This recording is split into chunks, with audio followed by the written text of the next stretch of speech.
The physician's hands are cold against her swollen belly. Petronia is 22 years old, and she has learned to keep her face empty when men touch her, to retreat to a place inside her mind where their hands cannot reach. But this examination is different. This examination has witnesses. This examination will determine something that she does not yet fully understand, but that makes the other household slaves look at her with expressions she cannot read. Pity, perhaps, or relief that it is her and not them. The examination room is a small chamber off the main atrium of the Villa Serviliana, 12 miles outside Rome on the Via Appia. Morning light filters through a single high window, casting a rectangle of gold across the stone floor. The air smells of the olive oil the physician uses to smooth his movements, mixed with the herbs burning in a bronze dish meant to purify the space. Petronia can hear birds singing in the garden beyond the walls, their song obscenely cheerful against the tension that fills this room like smoke. Her master stands against the far wall, arms crossed, watching the examination with the same expression he wears when inspecting livestock at market. Gaius Servilius Vatia is 43 years old, a man of medium height and unremarkable features whose ordinariness conceals a mind that has turned the management of human property into something approaching art. He does not look at Petronia's face. He has not looked at her face in the 7 months since she was brought to his chamber, since the night that created the life now growing inside her. He looks at her belly the way he looks at any investment, calculating returns. 7 months, the physician announces. The child is positioned correctly. Based on the size, I estimate a healthy birth weight. The mother is strong. She should survive delivery without complications. Should survive. The words hang in the air. Petronia has been a slave since birth, the daughter of a slave, the granddaughter of a slave. She has never known freedom, never expected it, never imagined a life different from the one she leads.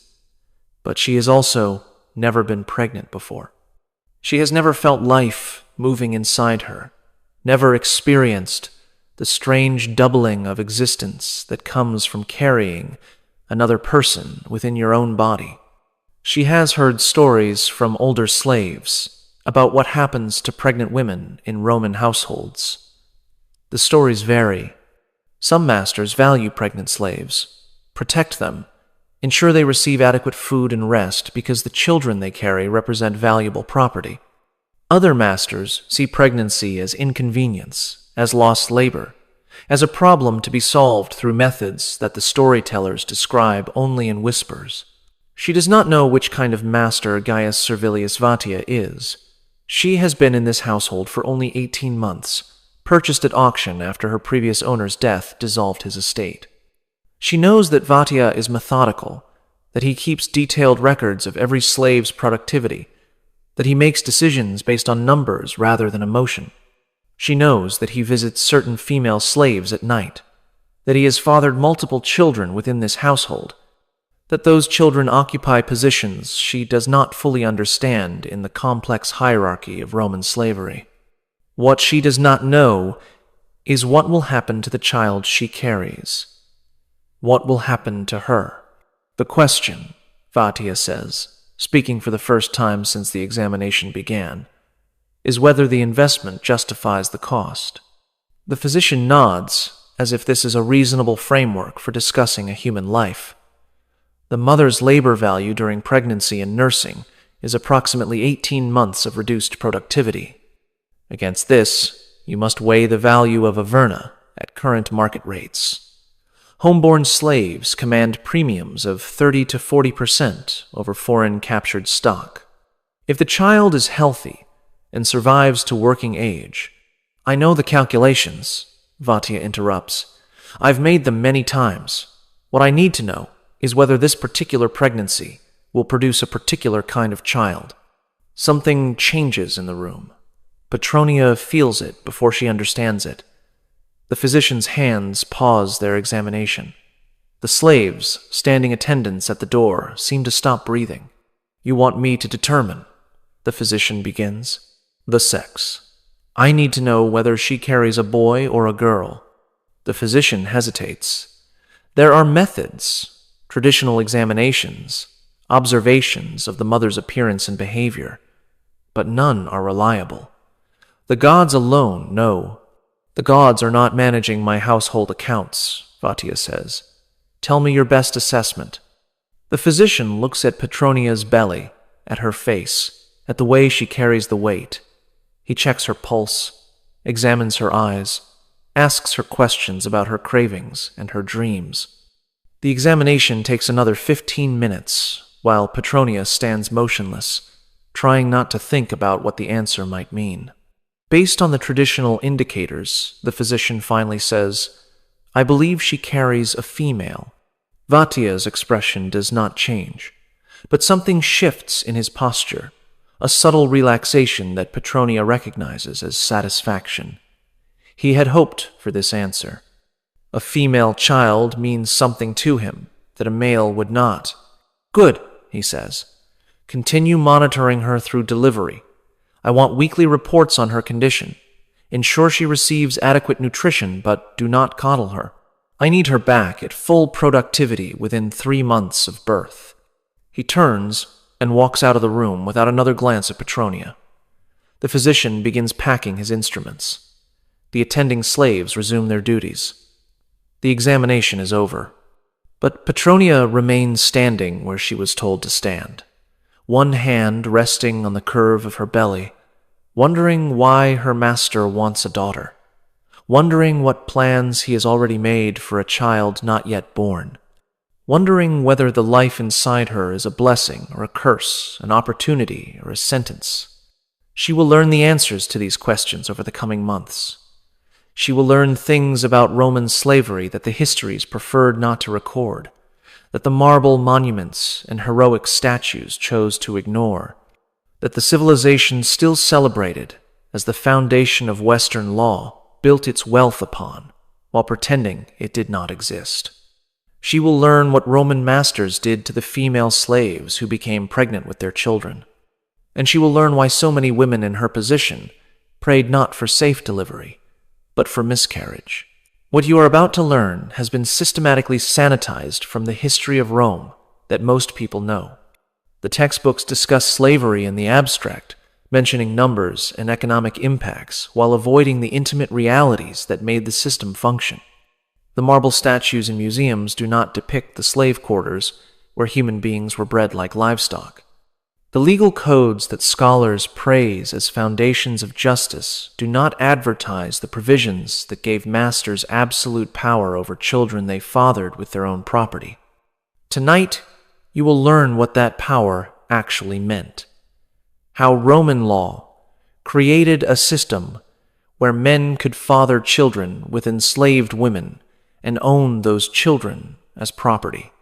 How the principle of partus sequitur ventrum, the offspring follows the womb, transformed motherhood into a mechanism of perpetual enslavement. How masters made calculated decisions about which pregnancies to allow and which to terminate, based purely on economic analysis. You will learn about the verni, the homeborn slaves who were considered more valuable than foreign captives because they had been conditioned from birth to accept their status. You will learn why masters specifically sought to impregnate their most intelligent, most attractive, most capable female slaves, and what they did with the children who resulted. You will learn about the breeding programs that some households operated with the same systematic attention they applied to horse breeding or cattle improvement. You will learn about the quotas that certain estates imposed on their female slaves, the penalties for failing to conceive, the rewards for producing valuable offspring. You will learn what happened to children who were deemed unsuitable, defective, or simply inconvenient. You will learn about the exposure sites outside Roman cities, where unwanted infants were left to die or to be collected by those who had other uses for abandoned children. You will learn why some masters forced pregnant slaves to abort, while others forbade abortion under penalty of severe punishment, and how both policies serve the same underlying logic of human beings as property. You will learn about the mothers who watch their children sold away from them, sometimes at ages as young as 7, separated forever, because a buyer offered an attractive price.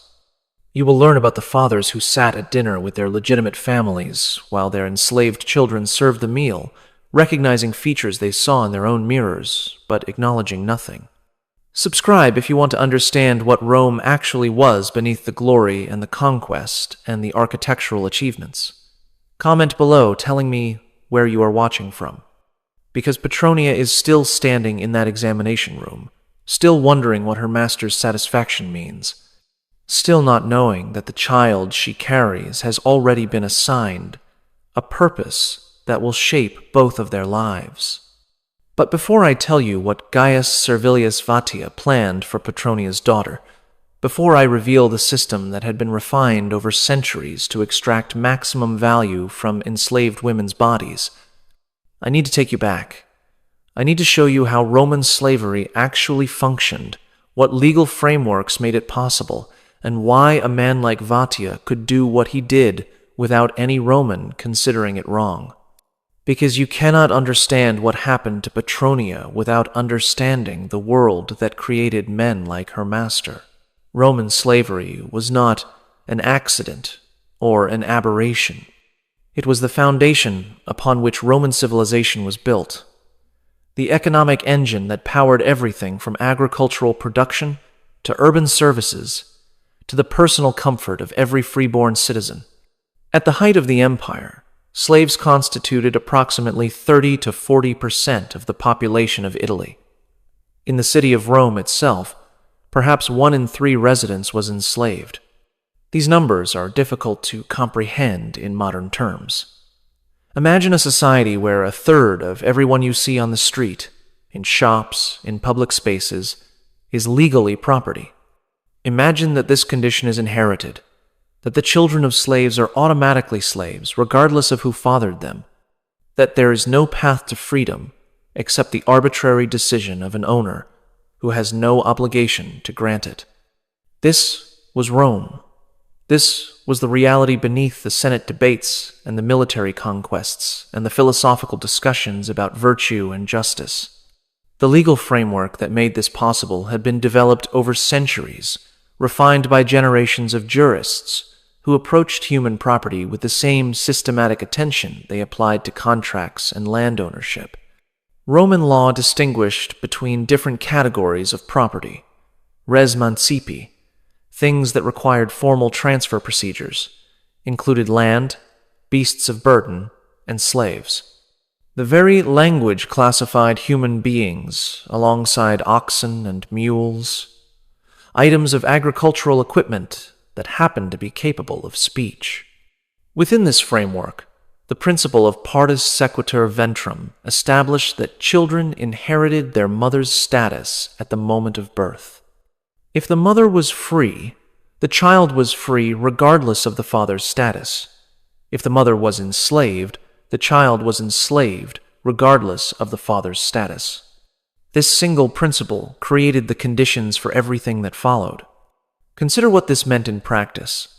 A Roman citizen, a man of wealth and status, could father a child with an enslaved woman in his household. That child would be born into slavery. That child would be his property. He could sell that child, give that child away, punish that child, use that child for labor or for other purposes, all without legal consequence. The child's mother had no rights. The child had no rights. The father's relationship to his own offspring was not that of parent to child, but of owner to property. This was not a loophole or an unintended consequence. This was the system working exactly as designed. Roman masters understood the implications perfectly. They recognized that enslaved women's reproductive capacity represented a source of value independent of their labor. A healthy female slave of childbearing age was worth more than a comparable male slave because she could produce new slaves, increasing the master's wealth without requiring additional purchase. This economic logic drove behavior throughout Roman society. Masters who had no personal interest in their female slaves nonetheless ensured those slaves became pregnant, either by providing access to male slaves or by using them personally. The children produced were assets on the household ledger, recorded alongside furniture and livestock and land. The term for home-born slaves was vernae, and they commanded significant premiums in Roman slave markets. A verna had advantages over